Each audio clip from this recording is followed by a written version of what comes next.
So I just was recording this video, but I'm gonna re-record it because I wasn't sure the audio was working. So what I'm gonna be talking about is Benghazi, the movie that was just released. That I went to a pre-screening of. I think it's the subtitle, the 13 longest 13 hours, something like that. And the movie is an action movie, and Michael Bay is known for his action movies, and not generally them not being very good in my opinion. But this does have a political context, and it does have some value to it given to it by that, and it's a decent action film. That if taken by that, if you're looking at it for that, but it's one thing that it does hit on is that 9/11 was this Benghazi attack was done on the anniversary of 9/11, and that this was a pre-planned, meditated attack against the United States because of the United States policy in the Middle East and foreign policy. And from there it goes through this sort of events, from the soldiers' perspective who were in Benghazi, who were around Chris Stevens, the ambassador who was killed there, and gives their perspective, as they're fighting for their lives. And so it's, but the political context, which is important, is largely left out. So what it does hit on is that this was not a protest. This was not some random, response to a video that about Muhammad, it was a premeditated attack done on the anniversary of 9/11, and so in talking about this, you have to look at what the U.S. policy has been towards Libya, and we've had a long history of trying. The United States has had a long history of trying to destabilize and overthrow Gaddafi, going back to Bush Sr., and continued on with Obama.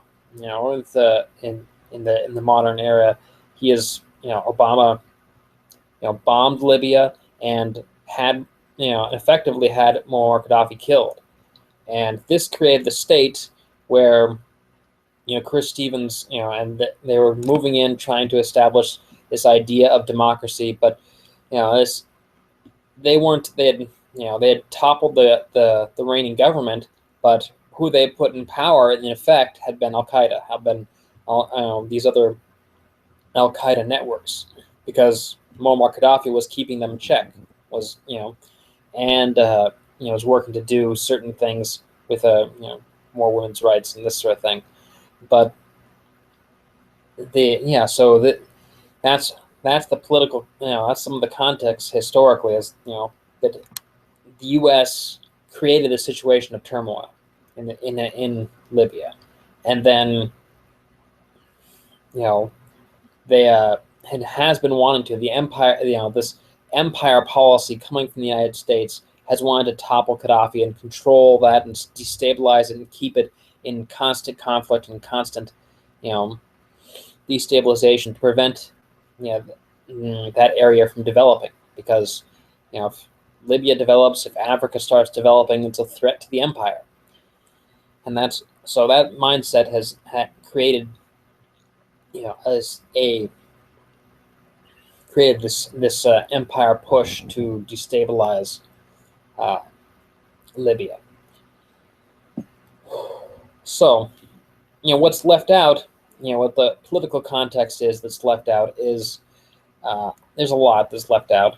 As the George Bush Sr.'s campaign to overthrow Gaddafi, this long historical fight to by the empire to remove Gaddafi, and even the what Obama did in bombing in Libya and effectively having Gaddafi killed. There was no trial. There was nothing, not even the pretense of democracy and of a democratic process for removing Gaddafi, or pretense for a justice, involved in the regime change. right? So after he was thrown out. You had Obama in the White House and looking to get reelected and looking to uh, you know it's just coming up on the his presidential election against Romney, and he's looking to be tough on terrorism. That he is strange, irony that Obama is trying to, in this aspect, was trying to be like George Bush, who's at the time of the Bush presidency, it became clear that to me that this was something that was unacceptable and that needed that's not a sane policy to be to have as your say, okay, well, I'm going to be defined by my ability to murder people who I claim as enemies. Like, that's not a sane foreign policy. And that's Obama has continued that. Obama has continued the drones, continued the renewed war in bombing Libya, and then now into expanding it into Syria and aiding the Syrian terrorists there against the elected government. But in any case, that what Obama had was looking to cover up this event so that he could continue to look good on his in his fight against terrorism. And so he largely just said, okay, we're gonna block this out of the media. We're gonna give a cover story, which is gonna be this is a protest around some uh, video that was on YouTube. There's going against the Prophet Muhammad or insulting the Prophet Muhammad, and that's not at all what it was. As the movie goes through, that's not at all what was happening. And so Obama's decision was let's black this out, right? And at the time, there's all this coming up that this was against Hillary, that this is Hillary's big albatross. And at the time, Obama went to her and said, go on the Sunday morning talk shows and tell everyone that this is this was a protest. And she said, no, that's stupid. It's not going to fly. She said no to that at that time.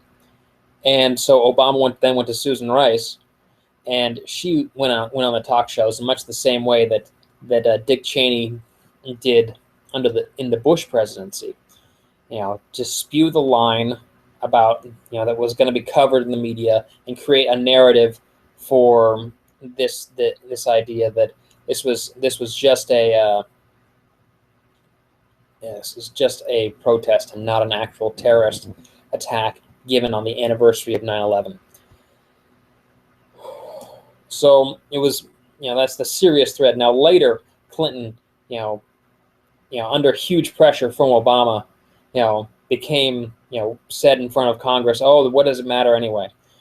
But she had been under Obama's foot, and it's clear that they really arm twisted her into going with that line and going and to just she had initially had a reaction that this is stupid and it wasn't gonna go anywhere, but because of the media being the way it is, Obama got away with that. There was no or little political context covered to the terrorist attack on 9/11 Benghazi, and this now became Hillary's albatross. And to be fair, she should have come out and said that this was not a protest. This was not. She should have resigned over it. It's the sort of thing that if she had resigned over that, it would have given credence to her running for president in 2016.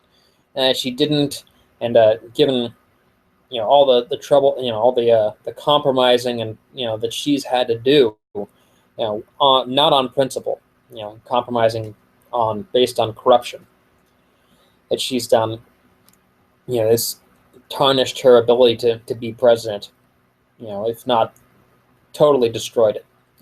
That probably totally destroyed it. So so that's what the movie leaves out, that this was that the reason why it was a protest in the interview was because of Obama, because of that presidential election. That's his legacy, and that's why he deserves, another reason why he deserves impeachment, one of many. So I think that's what I wanted to talk about. I'll post another video later today, and to everyone out there, to anyone who listens to this, you should see that movie, and then research it yourself. Look at LaRouche's Pack's intervention on it.